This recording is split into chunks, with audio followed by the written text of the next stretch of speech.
Tal? Buenas noches. Es un gusto y un honor estar el día de hoy aquí.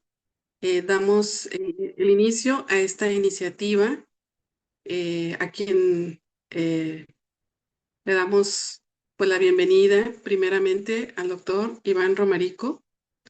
Él es director de este programa latinoamericano de inteligencia artificial y pues esperamos escucharlo, doctor, para darnos un mensaje acerca del inicio de este programa.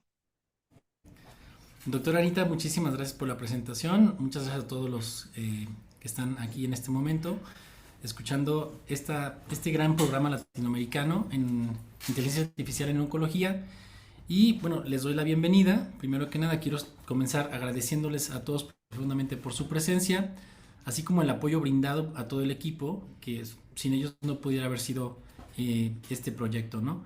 Para nosotros es un honor aquí en Puebla y a nivel latinoamericano contar con colegas, investigadores, líderes académicos, profesionales de la salud de distintos países de Latinoamérica unidos con un objetivo común: mejorar la atención del cáncer en nuestra región.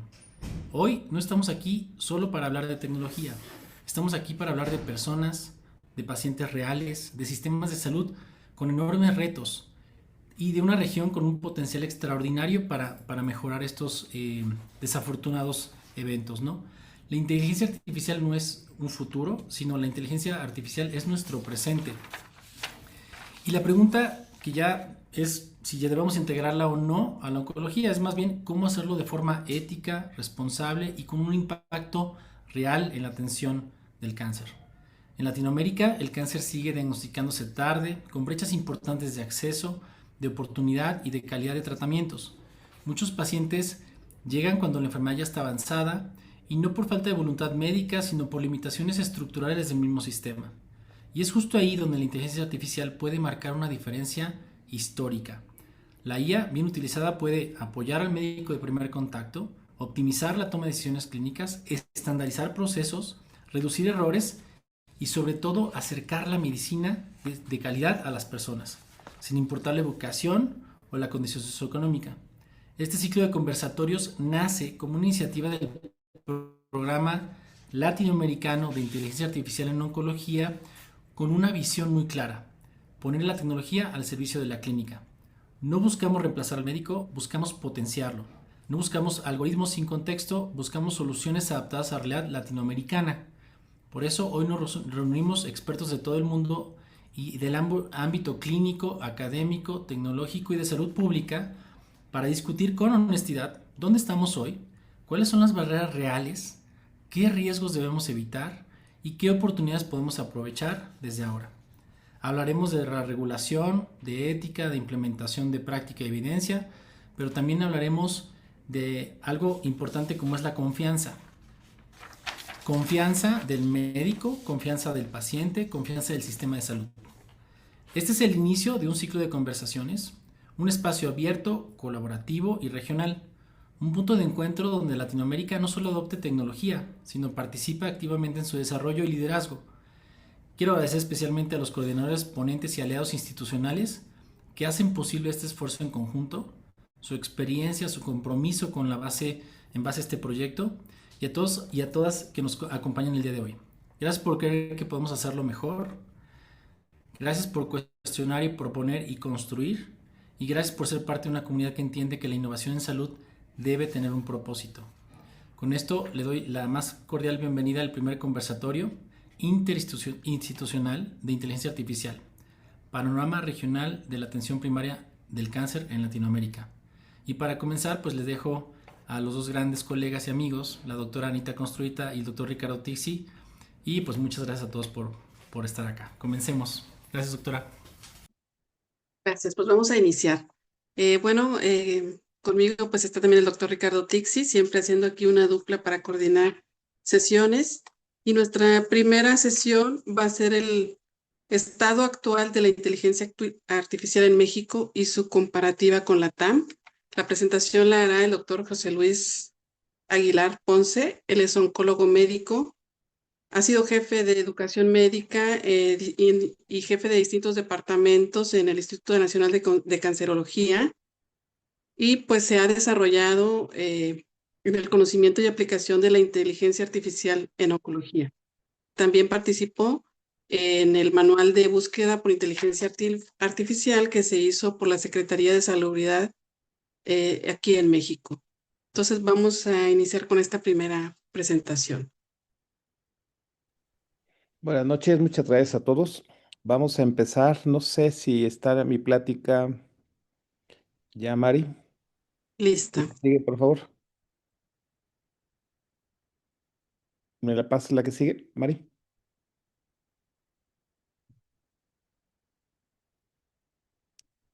No, pero esa no es.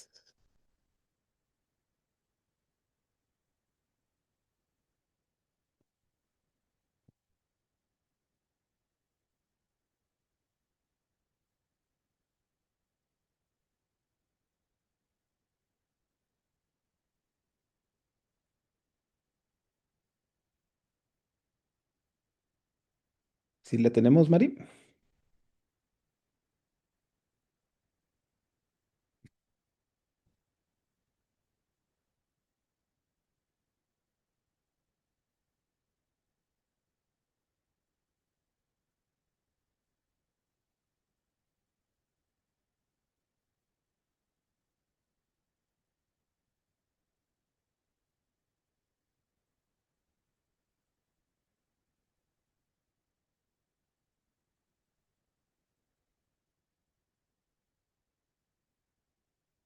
Ok. Bueno, muchas gracias. Vamos a comenzar. Este tema es muy interesante. Se ha hecho muchas aspiraciones de la inteligencia artificial. Algunas personas, como todos, han estado relacionadas con esto, de la inteligencia artificial y sobre todo con las tecnologías que tenemos. Y evidente, la que sigue, Mari, por favor, la que sigue. Y lo que queda muy claro, la anterior, por favor. Lo que queda muy claro es que en diferente, nosotros hemos sido parte de una generación que nos ha tocado vivir con muchos cambios tecnológicos, quizá más rápido que generaciones previas, pero lo que viene para las siguientes generaciones será todavía mucho mayor. Así como hubo resistencia en entender las nuevas tecnologías y adaptarse a las nuevas tecnologías, así pasará también con las siguientes generaciones, porque esto pues es muy dinámico. La tecnología realmente es impresionante la cantidad de avances que vamos teniendo, la que sigue. Y entonces es cuestión de irnos adaptando paulatinamente a los diferentes cambios que vamos teniendo. La medicina empezó a tener una organización muy importante cuando empezó la medicina basada en evidencia en los 90, pero también empezaron a haber cambios importantes a nivel de los sistemas de salud. Si esto realmente tenía tratamientos significativos y entonces vino lo que es la medicina basada en resultados, porque había que considerar varios temas al respecto. Después vino la medicina basada en valor, donde tenía que ver si hacer una medicina más individualizada, más hacia los pacientes y si sobre todo podían ser sostenidos con los sistemas de salud, era importante. Recientemente, ya desde hace como 5 años, la medicina de precisión ha tomado un papel muy importante en donde la tecnología y aglutinar toda esa cantidad de información no está fácil y la inteligencia artificial va a jugar un papel muy importante al respecto. ¿La que sigue? ¿La que sigue, María? La inteligencia artificial también depende cómo se va a estar utilizando en las diferentes especialidades por razones de tecnología y de aglutinación de información. La oncología va a tener un papel muy importante en la utilización de este tipo de herramienta. Hay que recordar que esto va a ser básicamente una herramienta para su uso en diferentes ámbitos. La que sigue, por favor. Y es interesante por qué, y explica un poco por qué la oncología va a tener un papel muy importante. Estos son algunos de los medicamentos que han sido introducidos en los últimos años, en donde la hematología y la oncología han tenido un papel relevante en el descubrimiento de nuevos medicamentos. Entonces, aglutinar toda esta información, incluso con medicamentos nuevos, pero también con nuevas indicaciones, nuevas formas de administrarlo, nuevas combinaciones, pues genera una información a veces muy difícil de manejar en las diferentes patologías que nosotros vemos. La que sigue. Entonces, la inteligencia artificial ha formado que de una serie de datos que tenemos, que se van generando desde la parte de estudios de imagen, los aspectos de lo que representan los biomarcadores, lo que representa la parte clínica netamente, y los métodos analíticos que son a veces difíciles de hacer, como pueden ser a revolucionar mucho cómo integrar toda esta cantidad de información. La que sigue.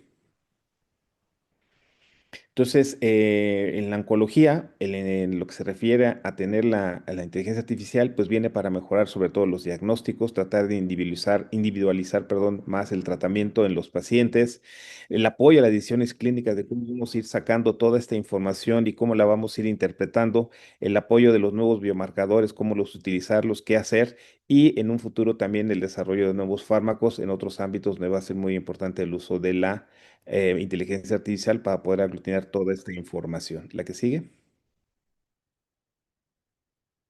Es así que, por ejemplo, hay en este momento las unidades funcionales en las que operan la parte clínica en las diferentes instituciones donde hay un grupo de médicos o de profesionistas de la salud donde se integran en grupos que se llaman unidades funcionales, que ya se aplica en muchas otras instituciones y hospitales o de manera similar a algunos otros grupos.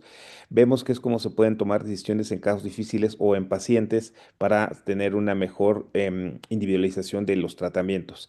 Con el advenimiento de lo que es las tecnologías, pues poco a poco vamos a tener que empezar a trabajar con los grupos de oncología de precisión. Estos ya están incluso instituidos en algunas instituciones en Europa, donde tenemos que trabajar con nuevos profesionistas que tienen que ver sobre la parte de informática, los farmacólogos, los que te dedican a ver la parte de genoma, de biología molecular e integrar todo esto con la parte clínica. Y eso cada vez va siendo de una manera más importante en la toma de decisiones. ¿La que sigue?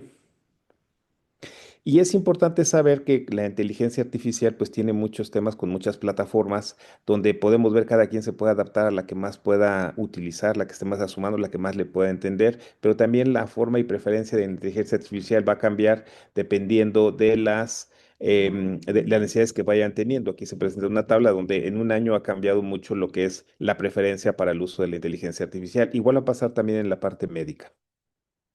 La que sigue.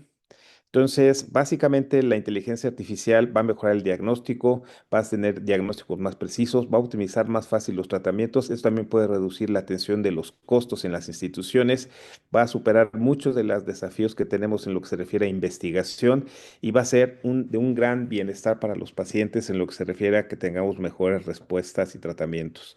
Entonces, con esto yo concluyo para darle paso a mis siguientes compañeros. Y esto simplemente es un preámbulo de lo que vamos a estar viendo en las próximas pláticas. Gracias. Gracias, doctor José Luis. Pues hemos decidido hacer las tres presentaciones y después comentar y platicar acerca de todo lo que se ha mencionado. El siguiente expositor es el doctor Miguel Patiño. Él es médico internista con especialidad en inteligencia artificial. También participó en la elaboración del manual de búsqueda de inteligencia artificial en Secretaría de Salud aquí en México.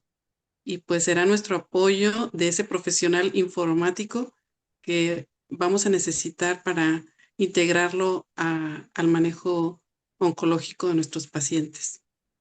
Adelante, doctor. Buenas noches, doctora Castroita, muchas gracias. Pues empecemos. La siguiente, por favor. ¿Qué es lo que les quiero mostrar? Vean, el último análisis que hizo la Organización Mundial de la Salud reporta que solamente 30% de los países en el mundo cuentan con una legislación del uso de inteligencia artificial en salud. ¿Cuáles son los principales países que lo tienen? Pues Estados Unidos, China, Japón y como bloque la Unión Europea, en el que son más de 20. En Latinoamérica, ¿qué es lo que tenemos? Con una legislación establecida, solamente Perú.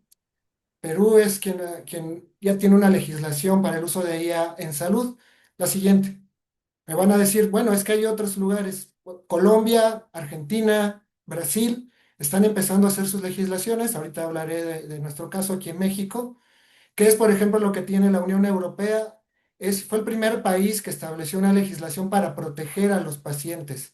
China en este momento tiene ahí una regulación que establece dar prioridad a la seguridad y a la innovación. Y en Latinoamérica, como les menciono, Perú establece a la inteligencia artificial como de alto riesgo, entonces requiere una supervisión muy rigurosa.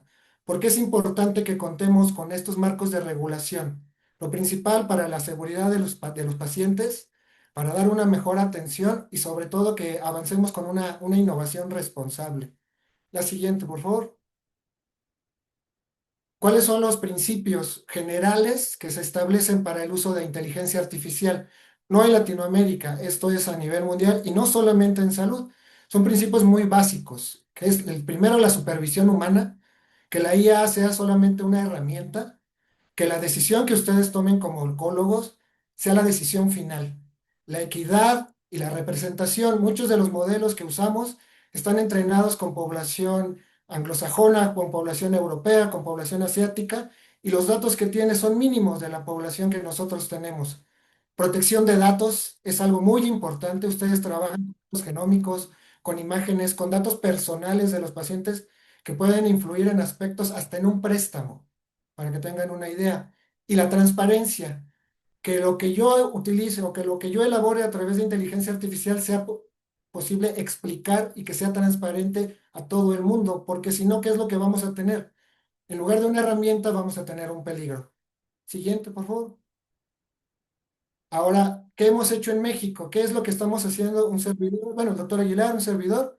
Lo primero que creamos fue un modelo de inteligencia artificial que hace proyecciones de mortalidad en neoplasias.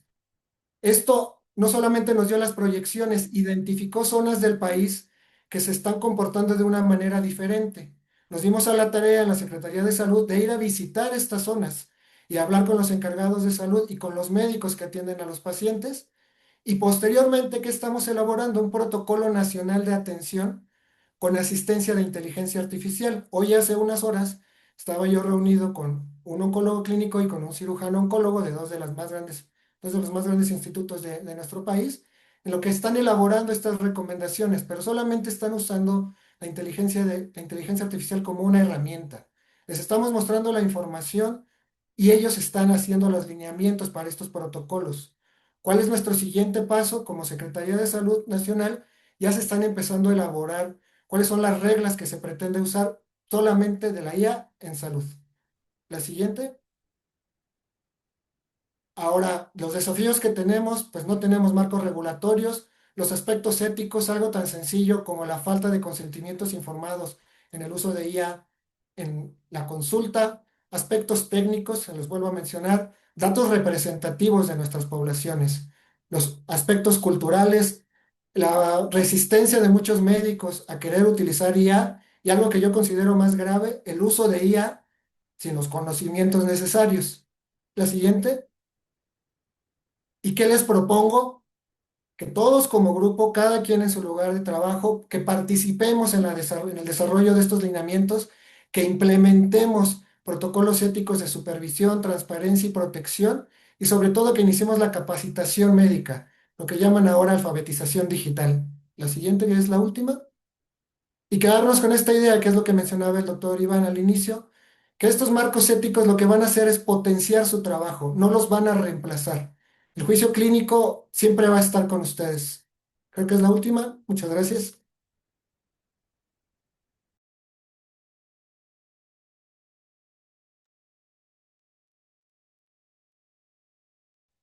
Gracias, doctor Patiño.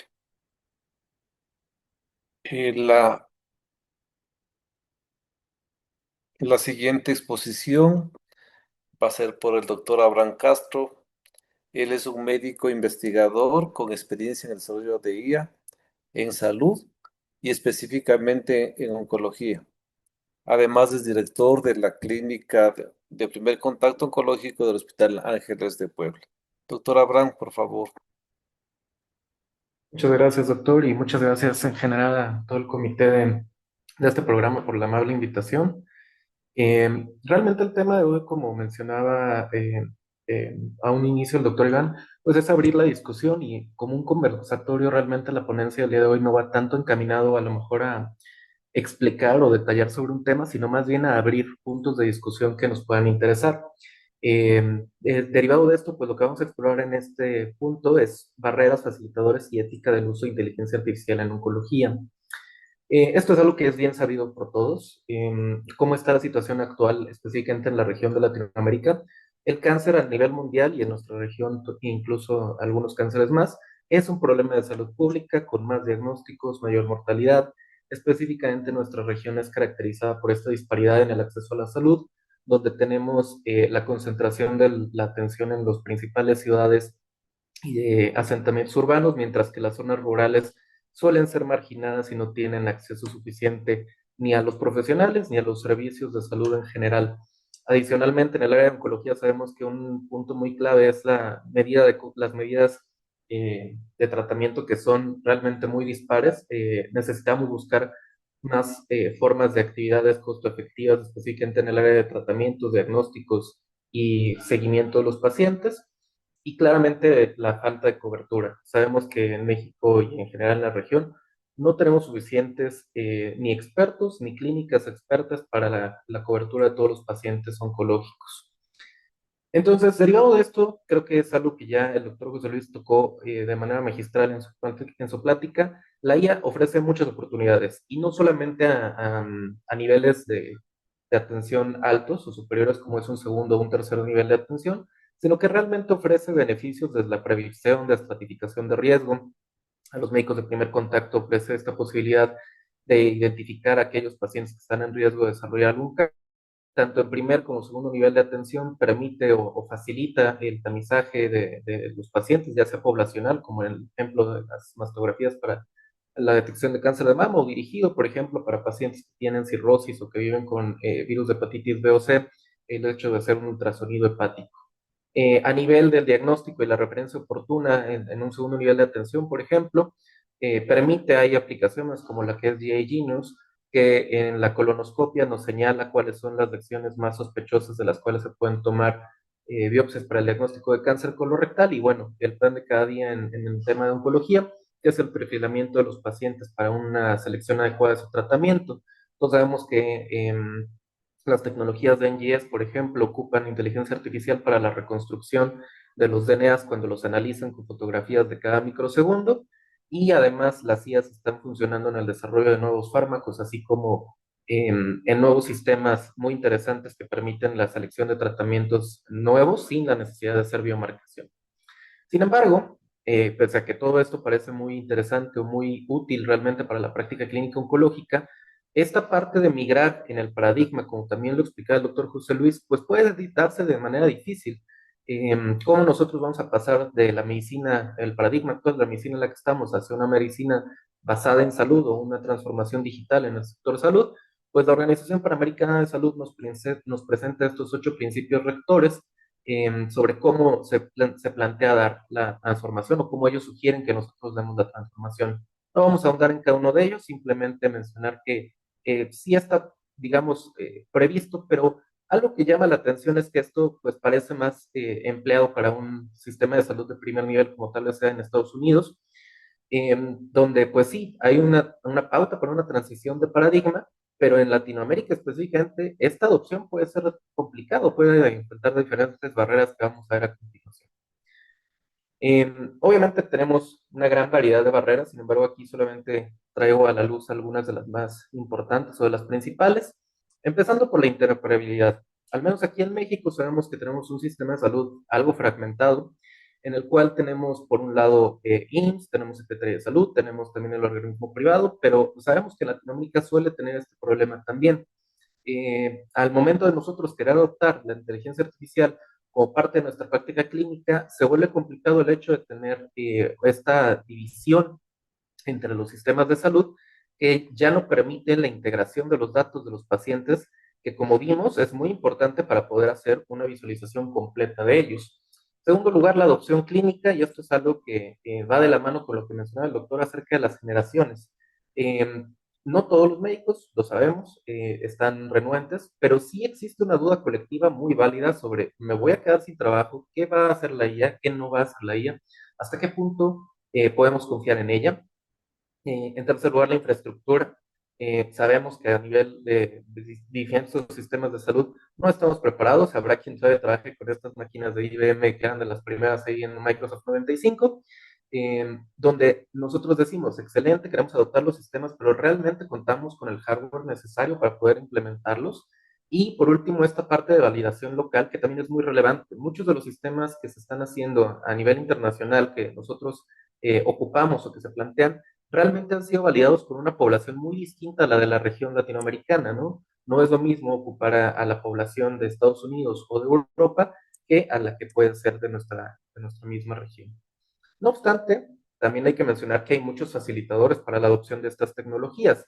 Dentro de ellas, las principales está que, en primer lugar, hay una evidencia creciente. Si nosotros entramos a buscar en PubMed el día de hoy por términos MESH, inteligencia artificial y oncología, podemos ver que hay más de 38,000 resultados y podemos ver esta curva donde ha aumentado desproporcionadamente año con año desde hace aproximadamente unos 5 a 10 años, y no parece que vaya a disminuir, ¿no? Realmente cada vez hay más evidencia, cada vez tenemos más experiencia de uso, y esto a su vez ha llevado pues a una aprobación regulatoria.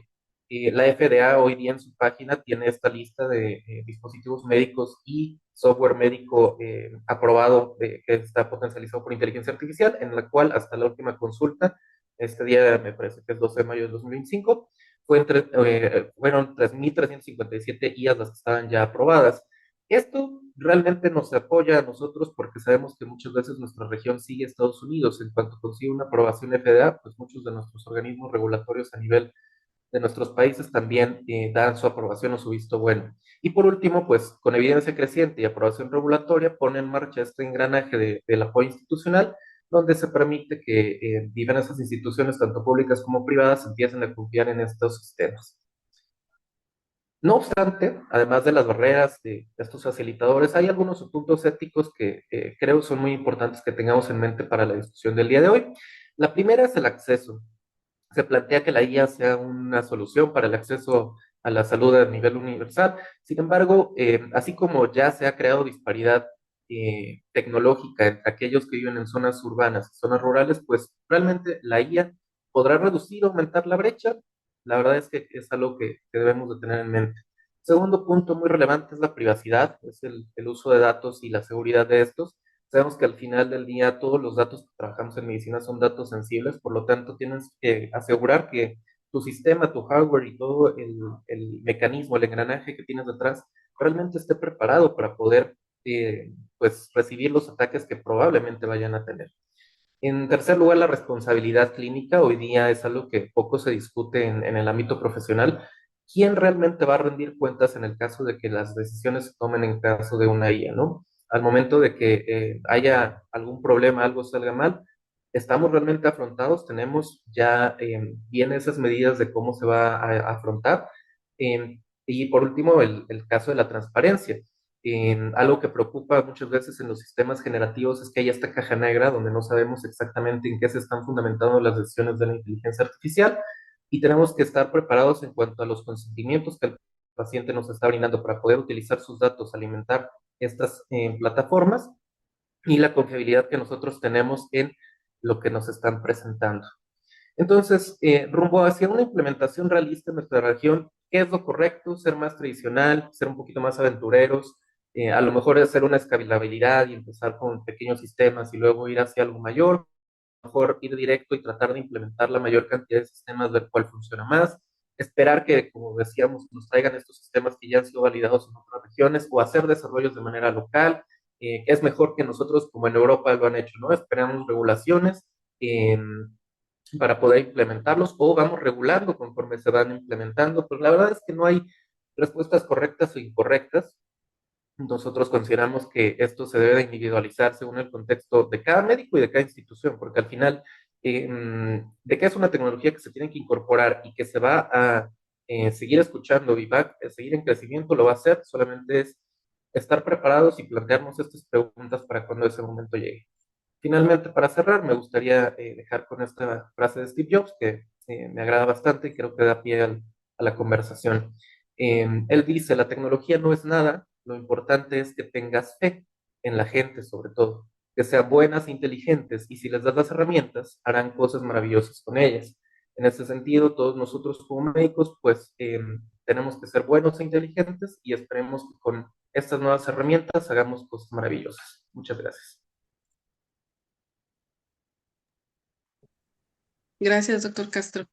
Pues bueno, estamos justo en el tiempo para iniciar la disertación, la conversación, el debate, y pues creo que lo podemos segmentar primero con el tema que dio el doctor José Luis Aguilar acerca del estado actual de la IA en México y su comparativa con la TAM. ¿Y qué le parece, doctor José Luis, si usted abre su Sí, punto de vista? y muchas gracias. Mira, realmente lo que hemos ido aprendiendo paulatinamente, esto lo tenemos trabajando, pues no tiene mucho ahí en la Secretaría de Salud, cuando empezamos con, en un tiempo que estuve con en la Secretaría de Salud y con el doctor Patiño, empezar a tener cuál es el punto de vista de las instituciones, cuál es el punto de vista general de un gobierno y realmente cuesta trabajo entender por todo lo que se comentó y ahorita con el doctor Abraham y lo que dijo el doctor Patiño sobre los procesos regulatorios, qué es lo que tenemos ahí, los alcances, los recursos que se tengan, pero sobre todo el interés que tenga cada persona en aprender cómo usar esta herramienta. La mayor parte de lo que nos dimos cuenta con el doctor Patiño es que la gente utilizaba o la utiliza todavía mucho de las plataformas de inteligencia artificial, es para, como la utiliza como Google. Entonces, en general hay que empezar a tener una pequeña base para aprender cómo hacer los famosos prompts, y de eso también es súper importante saber cómo interpretar lo que nos está dando de información la inteligencia artificial. Hemos oído muchas formas en que algunos médicos lo han tratado de utilizar, creo que todos lo han utilizado ya de alguna u otra manera, pero la forma de cómo lo vamos a utilizar, qué puede ser en práctica, me parece que lo que presentó el doctor Patiño en relación a lo que ya se hace en la Secretaría de Salud es manejar una cantidad de datos enorme para poder en los certificados de función y poder sacar los trabajos que comentó sobre cáncer de mama, pulmón y colon. Creo que eso nos ayudó mucho para poder tener pues una indicación, una fotografía de lo que estamos teniendo y además hizo un análisis de 13 años. Entonces creo que eso nos ayudó mucho a tener esa información. Pero también es importante señalar que en ese grupo trabajaron economistas, epidemiólogos, trabajaron algunos otros médicos, oncólogos, para poder tener una conclusión. Es decir, trabajar en equipo utilizando esta herramienta es como se pueden dar otro tipo de alcances. Y los alcances individuales, pues mucho es la información médica que puede obtener. Creo que la alfabetización que se propone por el doctor Patiño es una parte importante, cómo lo vamos a ir aprendiendo, cómo vamos a ir interpretando, cuál es la mejor plataforma que vamos a utilizar, cada quien la tendrá que adaptar a su medida y los alcances, sabes, mucha gente le tiene mucha esperanza, a lo mejor no la que uno quisiera, incluso gentes importantes en la Secretaría de Salud como que tienen una idea un poco equivocada de los alcances que se pueda tener, por ejemplo, los estudios de imagen, porque hay que tener los lectores de imagen y hay que poderlos adaptar, entrenar para poder tener la información. Y eso se requiere muchísimas información para poder tener una información más precisa. Pero creo que va a ir llegando la tecnología, va a ir facilitando toda esta información y paulatinamente nos va a ser de más utilidad conforme vayamos avanzando con la tecnología, pero también que vayamos entendiendo cómo empieza a funcionar y cómo podemos utilizar mejor esta herramienta. Sí, sí, sí, de acuerdo totalmente. Y esto también lo comenta el doctor Saúl Rodríguez. Nos dice, las fases del cambio han sido muy estudiadas. Al principio hay mucha resistencia. Al final, por los beneficios, todos la aceptan y se establece como un estándar. Y el problema inicial es la implementación. Es correcto, es uno de los temas más complicados, o sea, cómo se va a implementar además individualmente y por instituciones y por áreas rectoras. Sí, algo que me llamó mucho la atención de lo que presentó doctor fue que se debe de integrar en las unidades funcionales un profesional informático, sea médico, o sea, yo creo que preferentemente médico para que pueda darse esa conexión. Sí, pero o sea, es también, tienes que aumentar tu personal. Eso sería también aumentar el personal que va a integrar estas unidades funcionales, ¿no? sí, sobre todo, mira, mucho de las partes de los informáticos tiene mucho que ver también con la información que te esté dando, con lo que se está tratando de utilizar más con los secuenciadores para poder interpretar lo que está generando para muchos datos de información que ya se están haciendo por estas vías. No todas las instituciones lo cuentan para utilizar los secuenciadores también por los costos, pero paulatinamente cada vez es más, es muy interesante que cada vez hay más facilidad de obtener secuenciadores en las diferentes instituciones y que lo puedan empezar a utilizar de manera rutinaria en los servicios de patología o de biología molecular y poder interpretar qué quiere decir eso. Pero además, todo lo que representa cómo lo vamos a ir integrando. Toda esta información, la inteligencia artificial nos va a facilitar mucho cómo poderlos ir metiendo, ir adaptando y gente como el doctor Patiño puede ir dando muchas facilidades para educar a muchos de los grupos, saber cómo lo podemos ir contestando. Nosotros hicimos incluso unos ejercicios pacientes en vivo, porque él también está en el seguro social, y hacíamos algunos pacientes en vivo, cómo le estaba yendo y cómo evoluciona un paciente, porque también es muy importante que la inteligencia artificial en el proceso evolutivo del paciente, como va avanzando y estarle preguntando y estar alimentando, nos puede dar información cada vez más certera y se aproxima más a facilitarnos un diagnóstico y proponer tratamientos. Entonces, poco a poco lo hicimos, hicimos algunos ejercicios. Algunos los mandamos ya a publicar, estamos pendientes por saber qué vamos a hacer y estamos en esa espera. Fíjate que algo muy interesante que pone Saúl Rodríguez es que dice que en las unidades funcionales, en lugar de ir aumentando el número de especialistas, va a ir disminuyendo con el uso de la IA, pues en algunas áreas, ¿no? Como nutriólogo, a lo mejor hasta patólogo. Eh, sí, porque yo me imaginaba, ¿no? Bueno, oncólogo queremos nuestro informático, patólogo queremos nuestro informático, radiólogos queremos nuestro informático. Pero bueno, va a haber una transformación, definitivamente. O sea, se encontrará el momento en el cual a lo mejor algunas sean sustituidas, ¿no? Como todo, va a haber una superespecialización en áreas específicas, va a haber gente, oncólogos clínicos que se van a meter más a tratar de manejar esta información, cómo integrarlo. Eso paulatinamente se va a ir dando por las necesidades que se vaya obteniendo. Pero la base de mucho de esto tiene que ver desde el principio en cómo se obtiene la información y de ahí cómo lo vamos a hacer. Y de ahí, de hecho, esa fue la base por la que empezamos a trabajar mucho con el doctor Patiño, porque él es lo que antes era el CENETEC, que es el que se encargaba de la medicina basada en evidencia, de dar toda esta información, que ahora así se llama el área donde está el doctor. Y lo que parecería muy simple, que es cómo obtener la información para tener esa medicina basada en evidencia, pareciera muy fácil, pero no es tan fácil. Hay que tener una capacitación para poder obtener mejor esa información y paulatinamente es como mejor podemos sacar la inteligencia artificial con las diferentes plataformas e interpretar lo que nos está dando esas plataformas sobre la información. Entonces, el tema es que la información, la inteligencia artificial, las plataformas la sacan de todo lo que puede estar en Internet. Ellos la información la aglutina y entonces es lo que nos emite. Y entonces tenemos que tener la capacidad clínica para poder discernir qué es lo que nos está dando de información. Por eso es que es una herramienta y no va a sustituir nunca al médico porque el médico es el que toma la decisión final. Ok. No sé si alguien quiera tomar el micrófono. Sí, doctora Anita, Sí, adelante, doctor. nuevamente muy buenas noches con todos, un gusto estar en este grupo. Bueno, en realidad mi opinión va en base a dos puntos. Uno, como lo mencionó muy bien el doctor Tixi, con respecto a que Perú ya ha promulgado, tiene un reglamento para el tema de inteligencia artificial, principalmente dirigido al tema social y al tema económico del país, no todavía con miras de investigación, pero ese es el primer punto que quiere desarrollar en el Perú. Sin embargo, todavía eso es nuevo, eso es a fines del año pasado y todavía tiene estos meses para implementar y ver todo lo que se va a hacer.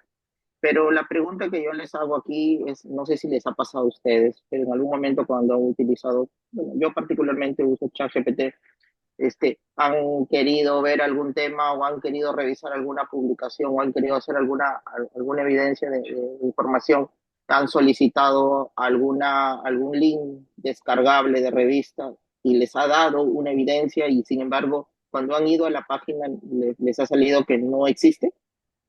Entonces, definitivamente, a colación de ello, pues sabemos que la inteligencia artificial para todos los profesionales en realidad es una ayuda en realidad.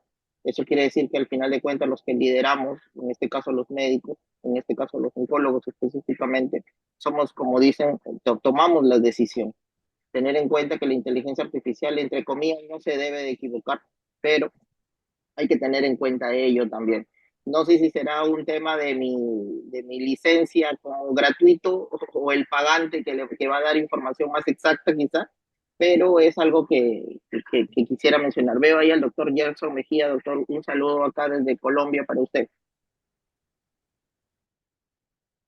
Sí, yo creo que aquí nos puede ayudar mucho el doctor Patiño porque él se encarga mucho de sacar toda esta información y luego está también con apoyo de bibliotecólogos que pueden estar ayudando a hacer esta información y efectivamente la inteligencia artificial no necesariamente va a dar toda la bibliografía. Hay algunas plataformas como el Perplexity que trata de dar más la bibliografía, pero hay que revisarla y además no necesariamente todo lo que dice en la información que nos da es correcta. Entonces hay que también tener la información, leerla y analizarla. Y hay forma de analizarla también por medio de inteligencia artificial que puede facilitar los temas.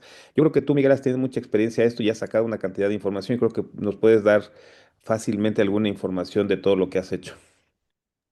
Pues, contestándole rápido al doctor, hay muchas manos levantadas. Cuando yo utilizo un modelo de lenguaje a gran escala como ChatGPT sin pago, deben de recordar que está entrenado hasta cierto límite de tiempo. Generalmente son 2 años atrás de cuando yo entro. Y por eso le crea links que no existen. Lo que está haciendo es alucinar. Este tipo de, por ejemplo, ChatGPT no está entrenado para decirle no sé. Si usted le pregunta y no le especifica que si no sabe la respuesta se lo tiene que informar, él va a crear el link a pesar de que no tenga ninguna relación. Y aun cuando se les paga, hay que tener cuidado con los links, siempre hay que supervisarlos y sobre todo con las referencias bibliográficas que muestra. El doctor Abraham ahí les ponía un ejemplo que es una plataforma que tiene un acceso más dirigido, es específicamente para búsquedas.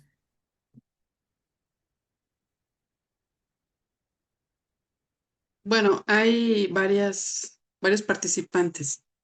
Vamos a ir en orden. Primero el doctor Gallardo, luego la doctora Alejandra, luego el doctor Gerson y luego el doctor Abraham. Empezamos, doctor Gallardo.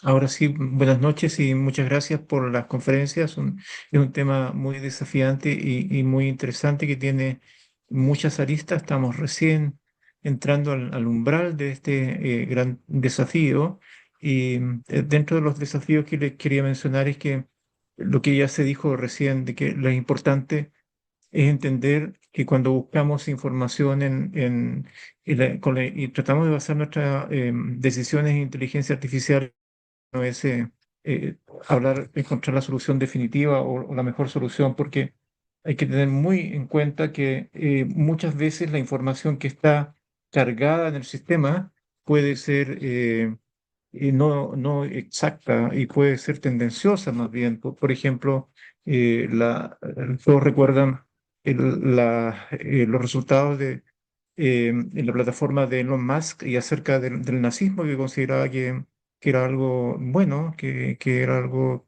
que no era cuestionable.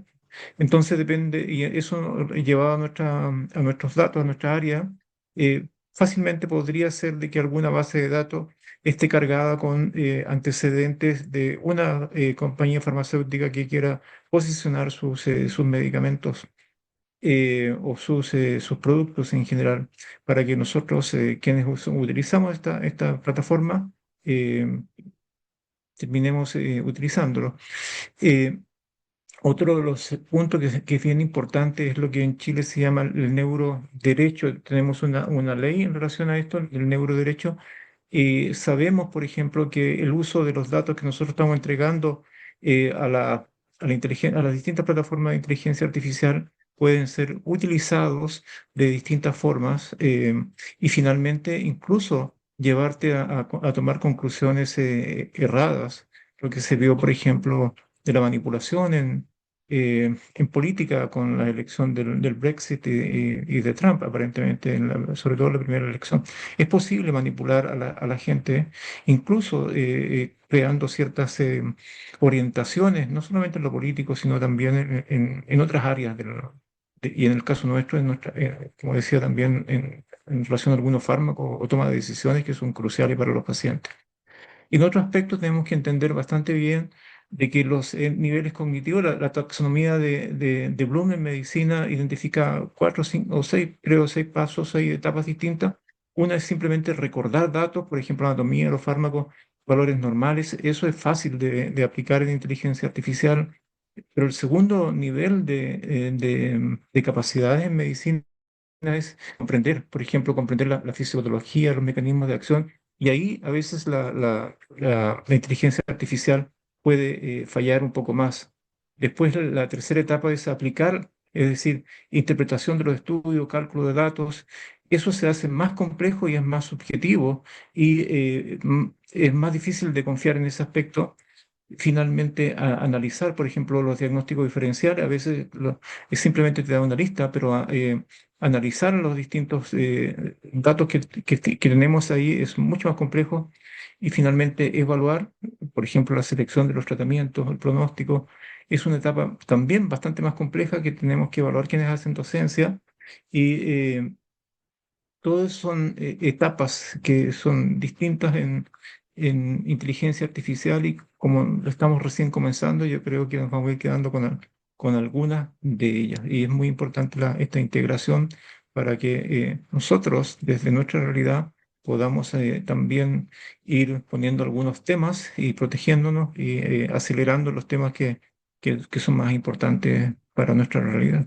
Gracias por el espacio. Gracias, doctor. Saludos a Chile. Doctora Gracias, Alejandra, Anita. ¿sí? Sí, ahí, ¿me escuchan bien? Perdón que Sí. no prenda la cámara, vengo Sí. manejando.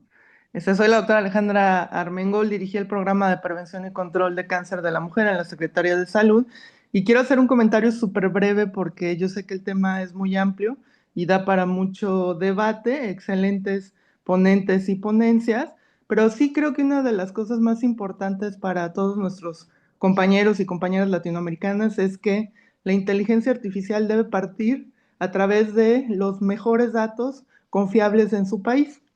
Decía con razón que la Dirección General de Información en Salud y el CENETEC tienen información muy valiosa, no explorada, de muchísimas décadas de cáncer en México y que justamente para hacer proyección de mortalidad, sino de cuánto le cuesta al sistema hacer la maniobra A o B, es sumamente importante empezar, digamos, en la ruta correcta.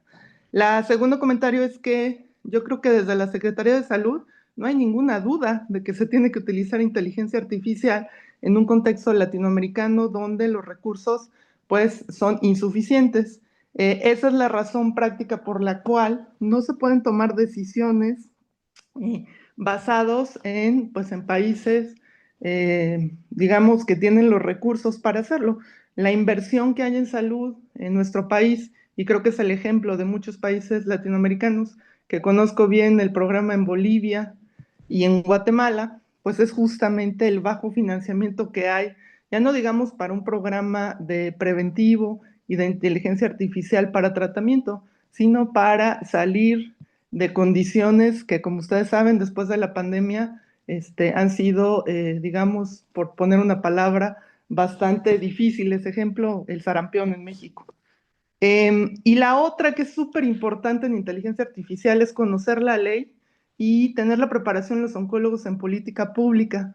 Si conocen ustedes en México, pues hay una estrategia nacional digital que cada año el presidente en turno publica en el Diario Oficial de la Federación, y si ven bien las letras que hay ahí, dice específicamente que el software, ¿no? El que pueda comprar el país, deberá de tener algo que ellos llaman, y seguramente en algunos países también, algo que llaman soberanía tecnológica. Es muy importante esta narrativa porque muchos de los pocos avances que hay en Latinoamérica es precisamente por pues todos estos, vamos a poner, límites para tener las regulaciones, digamos, en ley de estos software. Y mi tercer y último punto es que, pues en México se tiene la experiencia del famoso Watson, no sé si en otros países en Latinoamérica, Watson for Oncology, fue entrenado en una cohorte específica del Memorial. Nosotros lo probamos en el Instituto Nacional de Nutrición en el 2017, por ahí está en un póster, creo, de Chicago, de ASCO, y justamente lo que concluimos no era muy raro, que todas las decisiones que habíamos tomado, oncólogos que éramos súper especialistas en mama, en gastrointestinal y en urogenital, concordaban precisamente con el Watson, digamos de forma basal, pero que las no concordancias eran precisamente porque no teníamos acceso a terapias de alto costo. El entrenamiento o la oportunidad que dimos para el Watson fue justamente el entrenamiento para personas que están haciendo residencias en oncología, en cirugía oncológica, porque justamente lo que hacía el Watson antes del chat GTP era revisar toda la literatura. Después creo que hay otra publicación del Grupo Ángeles en el 2023, creo que lo hicieron solo en cáncer de mama y dice que concuerdan el 100% de lo que decía el Watson y lo que decía el oncólogo. Claro, habrá que ver el contexto, que estos son pacientes privados que tienen acceso a seguros médicos y cobertura a lo mejor no infinita, pero sí amplia de medicamentos de alto costo. Finalmente, decirles que pues hay que estar en Latinoamérica con los ojos muy críticos sobre las plataformas que nos ofrezcan. Vi en Guatemala un ejemplo terrible sobre un software que en lugar de hacer mastografías, les vendían como si fuera un espejito para poder detectar en pueblos indígenas que no tenían acceso a mastografía por distancia y realmente era un engaño. Luego en Bolivia también había un software para interpretar no BPH para hacer prevención, sino una parte molecular que si lo veía uno el costo-beneficio, pues no era el estándar de la OMS. Entonces, para cerrar, yo creo que sí es la labor del oncólogo médico, que soy yo en este caso, ser muy crítico con la tecnología, ver quiénes son el contexto de salud pública en el cual tomamos decisiones de salud pública y poder adaptar estas tecnologías o desarrollar propias para poder tomar decisiones realmente que sean importantes para el país y que sean costo-beneficio y que no sea para ir a un congreso más y presentar un pequeño póster o publicar un artículo. Muchas gracias. Gracias, gracias doctora Alejandra. Bueno, primero felicitaciones al doctor Tixi desde Ecuador, felicitaciones a los ponentes. Hay una experiencia muy bonita para Abraham. Por favor, ellos tienen una linda experiencia ya trabajando en IA y por ahí salió este programa latinoamericano. No sé si Abraham nos puedes explicar la experiencia que tienen con Romy. Claro que sí, Doc. Bueno, muchas gracias. Efectivamente, retomando lo que menciona el doctor, este programa surgió en parte debido a que de nuestra parte de nuestro grupo aquí en Puebla, eh, nosotros hemos empezado a desarrollar inteligencia artificial desde hace algún tiempo. Empezamos desde 2022 a trabajar con sistemas de redes convolucionales para lectura de imágenes y hemos ido progresando al grado que actualmente pues lanzamos de la mano de varios sistemas de software. ROMI, que es Red de Optimización Médica Inteligente. De hecho, presentamos apenas en ESMEO el año pasado el primer estudio de validación. ¿Qué es ROMI? Pues ROMI es básicamente, como comentaba el doctor Gallardo, me parece, un sistema de búsqueda de información médica, pero más accesible. En vez de ser un chat GPT, en vez de ser un Gemini o cualquiera de estas aplicaciones, realmente Romi es una plataforma que sí utiliza un modelo GPT, pero ya está afinado con las guías de práctica tanto mexicanas como internacionales. Realmente ocupamos en SSN, ocupamos ESMO y tratamos de irlo actualizando constantemente y se accede a través de WhatsApp. De hecho, para los interesados, a lo mejor Mari les puede dejar el link para iniciar conversación con Romy.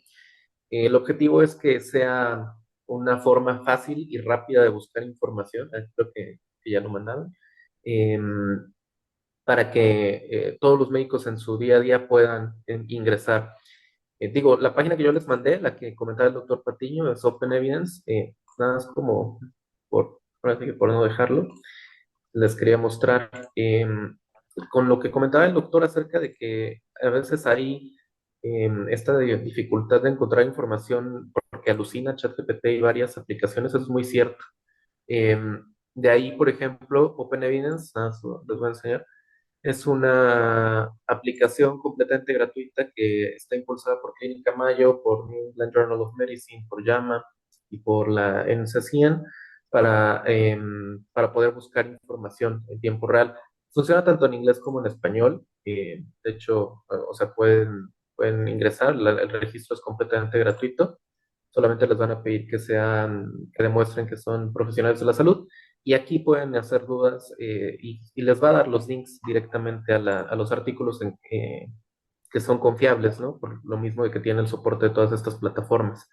Otras opciones que yo les recomiendo para búsqueda de información un poquito más compleja son estas tres. Una es Edison, que les hace un resumen bastante amplio de un tema. Este sí funciona solamente en inglés.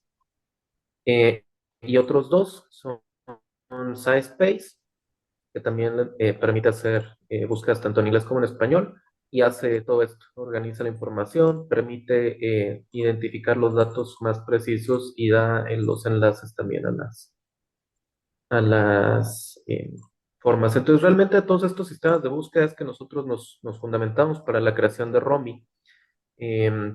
Romy, pues les digo, utiliza más o menos el mismo tipo de engine en donde busca cuáles son las cosas más actuales, te da los enlaces y te puede ir resolviendo dudas durante la consulta.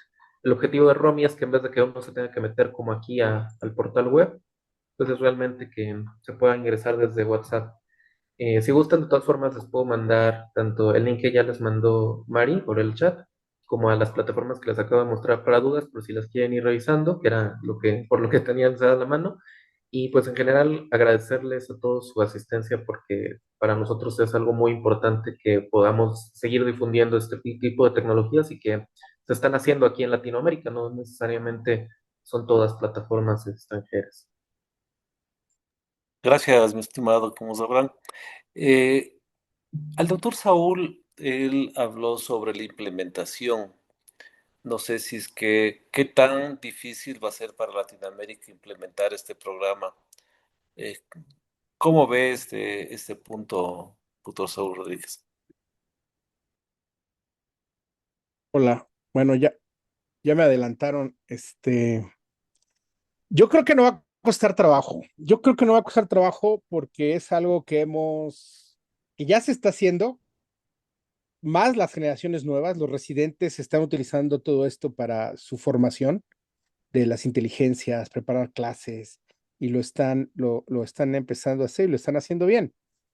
Cuando yo llegué al hospital de ecología, se empezaron a poner más computadoras y no todos, lo que mencioné hace ratito, muchos muy renuentes a hacerlo en la computadora, pues porque el programa, en lo que lo conocías, te atrasabas, y tú para sacar la chamba, pues querías lo más ágil. Conforme le agarramos el ritmo a las computadoras, es el problema que hay hoy. Si hoy se cae el sistema, si hoy no hay red, si no, es un verdadero caos en la asistencia. Aunque todavía se maneja el expediente físico por lo mismo, que hay muchas deficiencias en Latinoamérica de energía, de redes, de capacidad del servidor, etc. Este, Cuando se llega acá el sistema y no hay expediente clínico, es un caos. Y lo mismo sirve para laboratorio, rayos X, que no puedas ver las imágenes y tengas que bajar a rayos X, etc. Se vuelve un caos. Y la inteligencia artificial va a ser lo mismo, es poco a poco. La parte más útil y que todos podemos irnos empapando y que yo creo que puede empezar en las instituciones es esta parte de descarga del trabajo, como es la inteligencia artificial para la consulta, ¿no? Ya hay mínimo tres programas en México, no sé si en Latinoamérica, que utilicen la inteligencia artificial para hacer las notas, ¿no? Obviamente nada más requiere una autorización verbal por parte del paciente y obviamente el problema del resguardo de la información, que eso pues en Latinoamérica no sé, pero en México ya vimos que es una falacia. O sea, si hackean a la Armada, si hackean a los bancos, o sea, no podemos esperar que no pudiera ser vulnerado las instituciones públicas y sobre todo por gente que le conviene tener esa información, como pueden ser las aseguradoras, ¿no? O incluso la industria farmacéutica, pero más aseguradoras para negar o no un seguro a la gente. Pero bueno, la implementación de la inteligencia artificial se está dando en automático.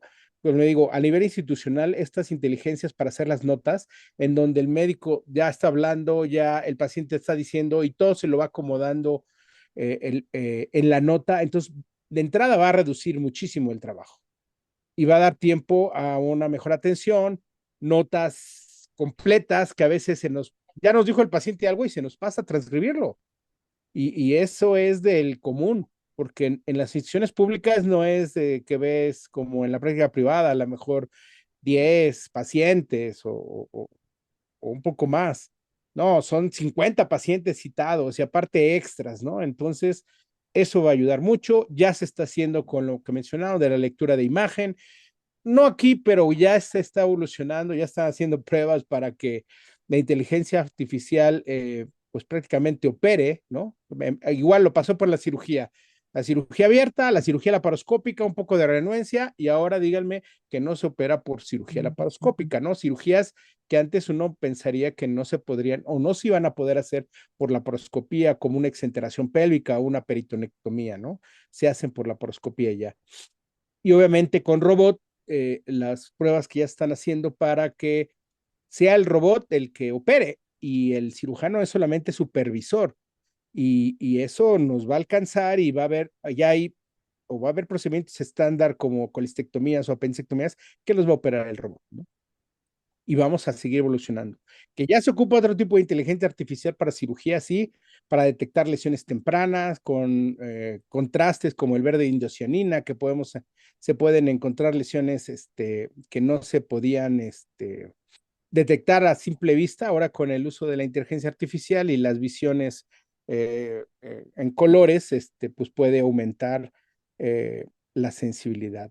Entonces, yo creo que la implementación ya se está dando inclusive no oficial, pero se está dando en la formación académica, en las presentaciones, obviamente en la revisión y la publicación de literatura se está utilizando cada vez más la inteligencia artificial y en la cuestión ética que era mucho ver este día hoy, pues eso no va a cambiar. Yo creo que y a futuro, de todas maneras, la responsabilidad va a seguir siendo del tratante, ya sea el oncólogo médico, el cirujano, el radioterapeuta o las especialidades afines para algún tipo de tratamiento de paliación o complemento, va a seguir siendo el especialista por los próximos 10 años, yo creo, hasta que esté súper avanzada estos megadatos, mega experiencias que crucen decisiones de la IA contra la experiencia médica y se vean los resultados y entonces se le pueda confiar quizá a la inteligencia artificial la toma de decisiones, pero no será en breve, creo yo. Es mi comentario. Gracias. Gracias, doctor Saúl. Vamos a darle la palabra al doctor Gerson Mejía desde Bolivia. Gerson, gracias por estar presente, gracias por apoyarnos también en este proyecto. No sé tu comentario. Muchas gracias, doctor Tixi. Primeramente, buenas noches con todos. Agradecer y felicitar a los expositores. Un saludo muy especial para el doctor Jorge Gallardo hasta Chile, para mi colega el doctor Jorge Huamanchumo hasta Perú. Realmente estoy muy contento y feliz de estar con ustedes. Comentarios bien puntuales. Uno, bien mencionaron el tema de equipamiento, el tema del hardware es algo muy importante. Realmente nosotros estamos implementando el análisis de imágenes y hemos presenta algunas dificultades con el almacenamiento, principalmente en el análisis rápido de estudios de tomosíntesis, ya que hablamos de estudios que a diferencia de una tomografía de 500, 600 megas, los estudios de tomosíntesis en mama pueden abarcar de 1 giga, 2 hasta 3 gigabytes. Entonces, vemos que un reto para la implementación de los análisis de datos va a ser el hardware, procesadores mucho más potentes, AMD Ryzen, o sea, realmente es un obstáculo. Y el segundo es una consulta principalmente para el doctor Castro y para el doctor Miguel. Entiendo muy bien que es un equipo. tenemos al informático por un lado y tenemos al oncólogo clínico trabajando de la mano. Pero realmente, ¿hasta qué punto en un futuro, ni siquiera muy distante y casi inmediato, el oncólogo clínico va a verse en la necesidad de aprender programación? Python, otros lenguajes de programación para interactuar de una manera mucho más fácil con el informático, porque realmente es difícil poder a veces interactuar con el informático. Es complicado. Entonces, consulta a los expertos hasta qué punto realmente ya va a ser una necesidad para el oncólogo dentro de su formación aprender al menos lo más mínimo en programación. Gracias. Doctor Abraham, ¿quiere empezar? Claro, Doc. Bueno, desde nuestra experiencia, yo diría que no es necesario o tan necesario que aprendan programación. Em, Porque realmente no es el área, ¿no? O no se busca eso. Al final del día, un equipo multidisciplinario es como decir que el oncólogo médico también aprenda términos quirúrgicos y tiene que saber lo básico y tiene que saber también lo básico de radioterapia, pero no tiene que ser un experto. La programación específicamente, por ejemplo, en Python es compleja, es un lenguaje difícil. Desde mi lado, yo considero que lo relevante sí se da desde las bases de entender bioestadística, ¿no? Entender los conceptos, porque realmente la inteligencia artificial yo siempre lo explico como que, pues realmente son fórmulas matemáticas, no es muy diferente de lo que hacemos de una regresión logística, de lo que hacemos de una regresión lineal. Si nosotros tenemos esos conceptos bien fundamentados cuando nosotros ya nos planteamos sobre una red, pues por ejemplo de Machine Learning, se entiende muy fácil cómo funciona. A lo mejor unas redes de Deep Learning donde sí tienes estas partes de nodos, retropropagación y conceptos un poquito más difíciles, pues sí, pero realmente no se plantea tanto que el médico entienda en sí la programación, sino con lo que pueda conceptualizar y lo pueda llevar. Ahora, también la verdad es que hay muchos lenguajes que ya están ayudando. Si nosotros nos metemos a ChatGPT y le pedimos que nos vaya haciendo un front en HTML, lo va a hacer y solamente es a partir de conversión de texto. Además, creo que cada vez hay más cursos, hay más talleres que justamente van enfocados a eso, ¿no? A lo mejor yo creo que puntos principales es esa parte de entender la estadística, cómo funcionan, conceptualizar qué es la IA y que no es magia, y sobre todo esta parte de hacer ingeniería de prompts, entender cómo funciona y las herramientas de inteligencia artificial que hay a nuestra disposición. Al menos desde nuestro lado así ha funcionado en nuestros equipos y no sé del lado del doctor Miguel cómo haya funcionado. Como menciona el doctor Abraham, yo creo, doctor Mejía, que depende de lo que usted quiera realizar. El doctor Abraham, un servidor, lo que estamos desarrollando son modelos de aprendizaje, entonces ahí sí es un poco necesario conocer las bases de programación. Hace poco tomábamos un curso con un español y él refería que hay quien dice que ya no se debe de aprender programación porque ya lo puede hacer la IA. Él decía lo contrario, él decía, bueno, si tú eres programador y conoces de IA, vas a poder hacerlo más fácil. Un servidor tuvo que aprender de programación, pero para entender lo que me estaba mostrando, en esa ocasión yo usé Claude para generar todo el código y hacer el modelo. Al principio me costaba mucho trabajo porque no entendía lo que me mostraba. Llegué al punto en el que entendía lo básico y lo desarrollé. Si su función es ser un experto en el aspecto clínico, no es tan importante en este momento. Yo creo que algo que han mencionado todos, se requiere un trabajo en equipo. Solos es muy, muy difícil poderlo lograr. Hay varios cursos, también igual se los vamos a poner ahí, son gratuitos, lo van llevando a uno de la mano sin ser experto en matemáticas. Mucha gente le tiene miedo, ya lo mencionó el doctor Abraham, pero son las matemáticas básicas con lo que vamos a empezar. Sí, quiero Gracias. agregar algo que no sé si me permita la doctora, estamos en tiempo, doctora Castruita y doctor Tixi, si me permitan agregar un comentario. Tranquilo, José Luis.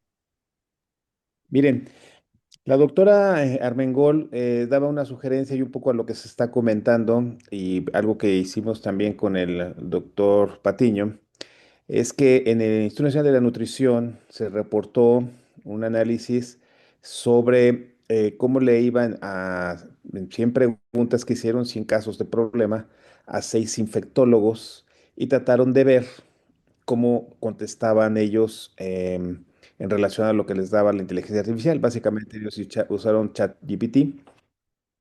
Y entonces nosotros agarramos uno de los ejemplos de las preguntas que tenían y quisimos analizar esta pregunta por 5 plataformas. Y lo que nos encontramos es que en el caso de los médicos, cuando hicieron esa revisión, tenían el 40% de más o menos de certeza en relación a un esquema de elección de una determinada bacteria y el mecanismo de resistencia. Y cuando nosotros hicimos la comparación con las 5 plataformas, tampoco fue una correlación del 100% de las plataformas, haciendo exactamente la misma pregunta. Entonces, por eso el médico tiene que tener una información previa, tiene que tener una toma de decisión final y saber utilizar la herramienta que le está dando a uno y cómo lo vamos a interpretar. Y en el futuro yo creo que se van a ir facilitando las cosas, la tecnología va a ir avanzando, van a ir aglutinándose las preguntas, las formas de cómo se esté preguntando. Va a haber mucha información que va a salir para que se pueda digerir mucho mejor por las plataformas de inteligencia artificial. Paulatinamente eso va a pasar. Las imágenes y todo lo que se está haciendo en este momento, mucha gente lo toma como diversión, pero sobre la parte de la ciencia, sin lugar a dudas, esto va a tener una consecuencia muy importante, pero sí hay que tener mucho cuidado cómo se va, y creo que esa es la parte que yo les recomendaría, cómo se va a interpretar el resultado por parte de los médicos. Queda claro que la gente joven, y lo que nosotros sacamos en conclusión, la relación entre los expertos y las respuestas de la inteligencia artificial van a ser los resultados que cuando las personas tienen menos experiencia, porque la forma de interpretar los resultados puede ser un poco más difícil por un poco de falta de experiencia clínica o de resultados. Entonces eso también va a ser importante que se tenga que considerar en un futuro. Gracias, doctor Luis. Una de las cosas, y claro, ese es el primer conversatorio y quedan un sinnúmero de preguntas que lo vamos a ir contestando al transcurso del año. Pero una cosa que sí es muy importante, y no sé, para ya ir cerrando este programa, es cómo conservar los datos y las regulaciones éticas que debería tener estos programas. No sé, para todos los participantes.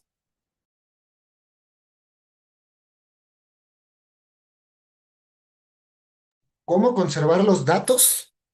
Yo creo que han mencionado lo de la seguridad y sí, eso es muy, muy, muy importante. Hay, de hecho, cursos específicos que hablan de ciberseguridad de la información.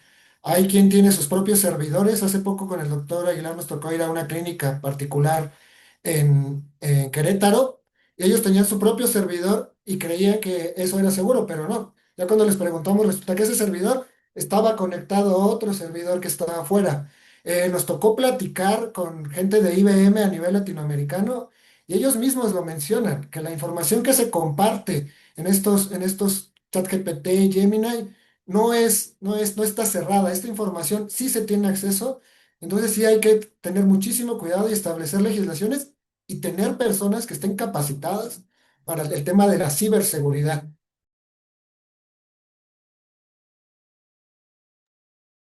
Gracias, doctor.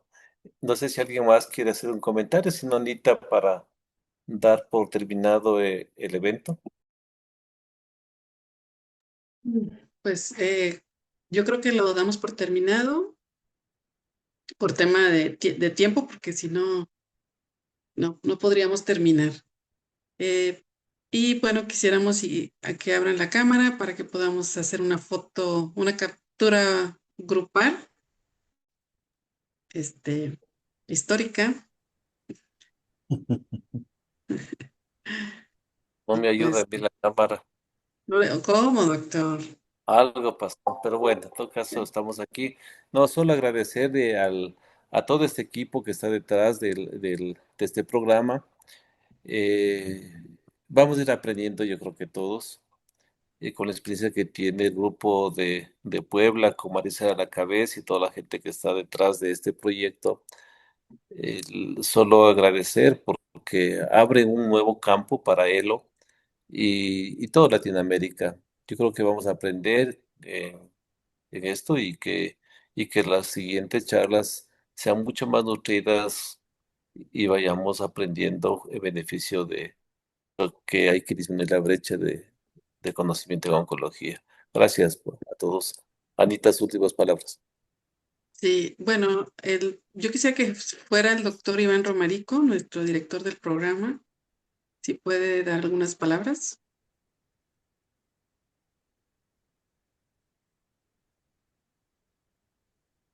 A lo, me- a lo mejor ahorita ya salió Iván, no sé.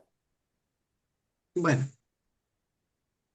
pues muchas gracias a todos. Es una iniciativa que están haciendo, se está generando. Tenemos algunos meses y bueno, yo pienso que somos pioneros en este tema. Deseamos que vaya por buen camino, que logremos cosas importantes. Es un tema muy extenso que tendremos que acotar quizás a a algunas áreas nada más. Eh, y bueno, éxito y los esperamos el próximo mes. Este será un temario que va a ser avalado por sociedades importantes, entonces pusimos un registro y en breve podremos darles las constancias correspondientes, porque esta es un área también de educación. Gracias a todos. Gracias a todos. Gracias, Anita. Gracias. Buenas noches. Un abrazo, Saúl, Anita, Ricardo. Buenas Quédense noches, gracias a todos. Ecuador. Saludos hasta allá. Buenas noches. Buenas noches. Buenas noches a todos.